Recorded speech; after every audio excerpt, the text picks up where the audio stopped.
Have you ever really thought about how a single family's collapse could, well, unravel an entire society?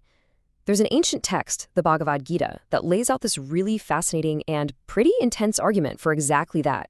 It's like a chain reaction, a series of falling dominoes that starts with one family and ends in total catastrophe.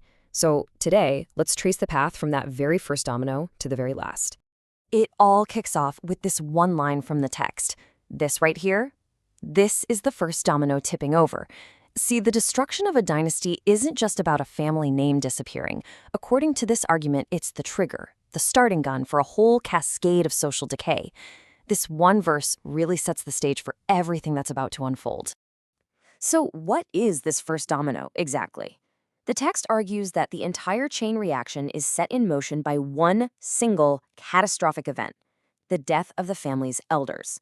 That loss is what leads to the collapse of the dynasty itself. And here is the roadmap the text lays out for us. It's a super clear 5-step causal chain.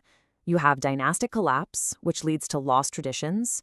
That loss then gives rise to irreligion, which in turn creates a crisis of what the text calls unwanted progeny, and that ultimately ends in the collapse of society as a whole.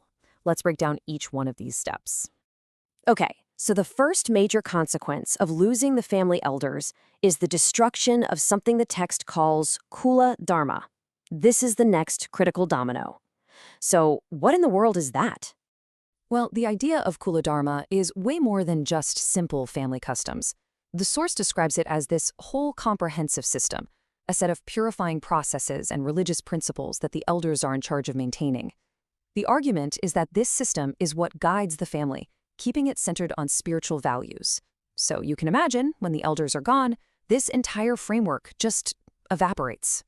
Now, with that guiding structure of kula-dharmāḥ completely gone, the text argues the family is basically left in a spiritual vacuum, and the next domino inevitably falls. Irreligion takes over.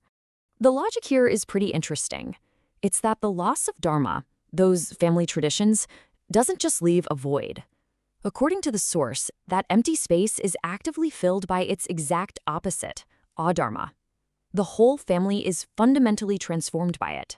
And this adharmo is presented as a direct consequence. It's defined as the irreligious habits that the younger family members start to develop when that guiding hand of the elders just isn't there anymore to steer them.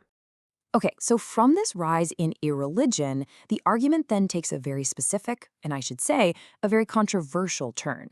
The text connects this societal shift directly to a crisis happening inside the family, and it focuses specifically on the women of that family. This is the core claim from verse 140 of the source. It draws a straight line from the rise of irreligion to what it calls the pollution of the family's women, which is then said to result in what the text terms unwanted progeny.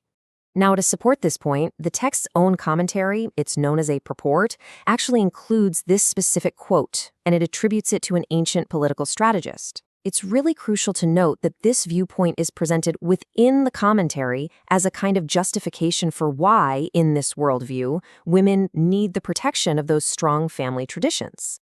So this slide does a great job of showing the two opposing paths that are laid out in that commentary. On one side, you have the path to what it calls a good population, which it says relies on protection, religious practice, and faithfulness. And on the other side, you have the path to an unwanted population, which the commentary claims is the result of women mixing freely and what it also calls the actions of irresponsible men. The text actually has a specific Sanskrit term for this outcome, varṇāśrama. This term directly translates to unwanted progeny, and within the context of this ancient argument, it's the specific result of what the text describes as the degradation of womanhood under the influence of adharmo.